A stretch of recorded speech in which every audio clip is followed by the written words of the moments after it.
Here we go. Another part of this whole thing about getting clean and staying clean. Now, let me first start by saying that my opinion and my experience has to do with complete abstinence. If you want moderation, that's up to you. There's other ways that you can find that may work for you. I tried moderation many times over many years. It never worked for me. So when I finally made a decision to stop using drugs, I wanted to stop and stay stopped. That was my whole quest, was stopping and staying stopped. Now, I was able to do that because the big thing, as I've said before, was getting around an environment where people were not using drugs. And that was the primary good thing that the 12-step program, the Narcotics Anonymous program, gave me. I got around people who were not using and who were not leading a drug-oriented lifestyle. In other words, they weren't dealing drugs. They weren't hanging around with other people who were using drugs. And it gave me a social atmosphere of peer pressure, which involved socializing, doing things completely abstinent, or in other words, clean. So that's the big thing I got. Now, the steps, they're a different story. The steps are a huge waste of time, actually, in my opinion. I'll tell you what I got out of them, and I can tell you real briefly. The first step tells me that if I write about my drug career, I see it was unsuccessful. Now, in my case, I tried to use for many years, tried to moderate my usage, and that didn't work. I also tried to use lesser drugs like pot. I tried to moderate my use of alcohol, and it just really never worked out. And actually, I got to a point in using drugs, whether I used a little bit at a time or a lot at a time, where I wasn't enjoying it anymore. So for me, it was like, hey, I want to stop this. I don't want to do it anymore. So the review of my history in that respect was really useful, and it just basically became a cost-benefit analysis. I really didn't need to be powerless over my addiction, and yeah, my life was out of control and unmanageable, but that can happen anytime under any circumstances. Addiction doesn't necessarily have anything to do with that.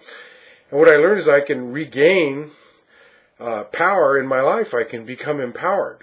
And so that whole statement there, that whole step is erroneous. I'm not powerless over addiction. Addiction's not a disease. Addiction is a behavioral problem, as I found out.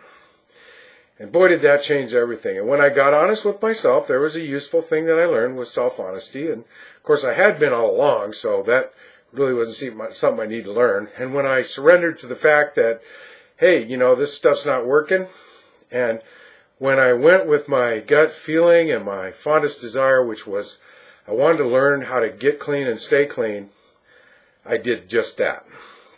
Now, after the cravings went away, that was easy. And then I retained the social atmosphere. Now, step 2 is an utter pile of horse shit, okay?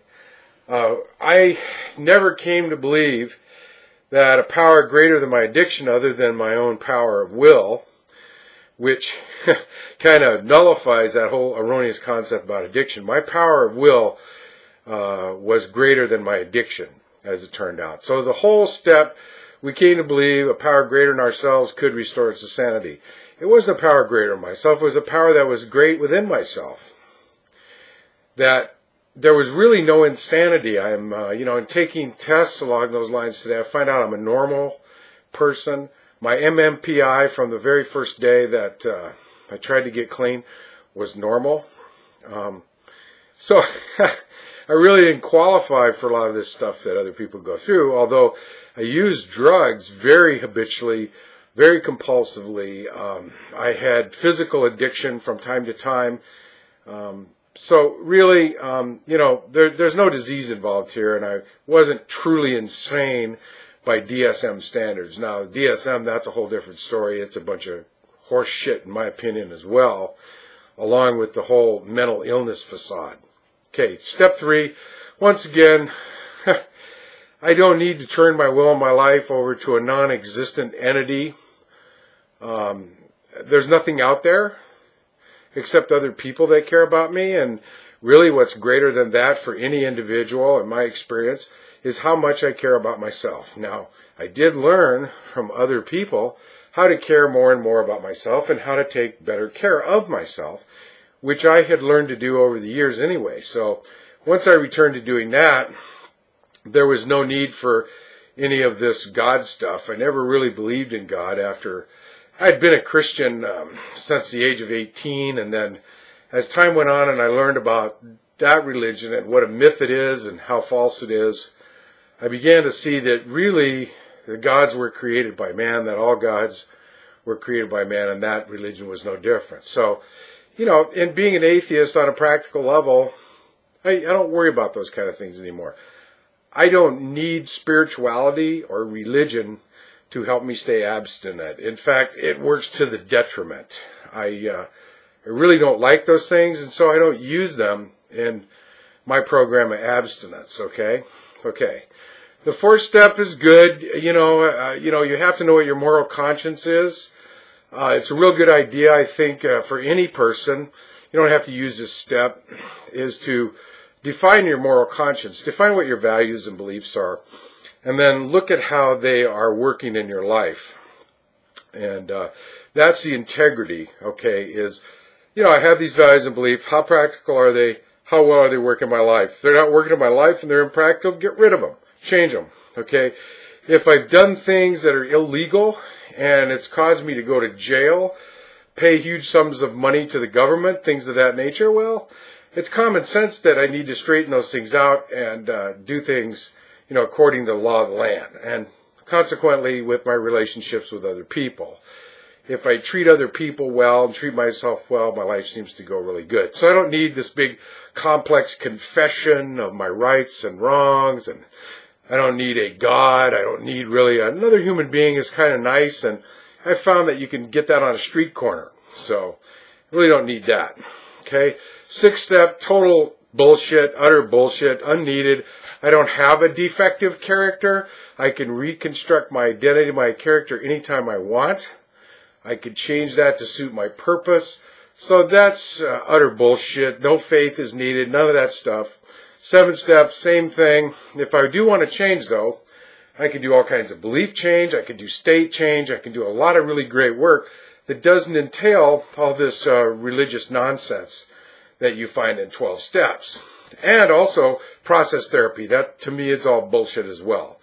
So, in 2 years, I got more progress from doing result-oriented work than I ever did in 17 years of therapy, in 22 years of step work. It's just ridiculous, the contrast and results. 8th step, once again, well, I can make a list of things that I've done wrong and people I've harmed, and I can look at that list and say, hey, did the harm come as a result of a reciprocal situation?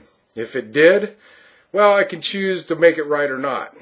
Now, I'm not a person who believes in turn the other cheek. I don't believe in Christian morality. In fact, I find it to be detestable.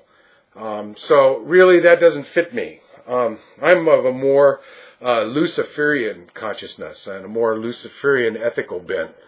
If somebody wrongs me and harms me maliciously out of intent, if I can see it before it happens, I get out of the way and turn them over to the proper authorities. If I have to defend myself physically or otherwise, I will. And retaliation and revenge, there's nothing wrong with that. That's normal human behavior. But to go out of my way, compromise myself, compromise my loved ones, my social or business environment, to do so requires a little bit of forethought. So really it boils down once again to practical common sense. So that kind of negates this 9th step and all this stuff about feeling guilty. Now, I can feel guilty all I want to about harm that I've done, okay? But I have to assess the harm. Now, mostly the harm that I did was to myself.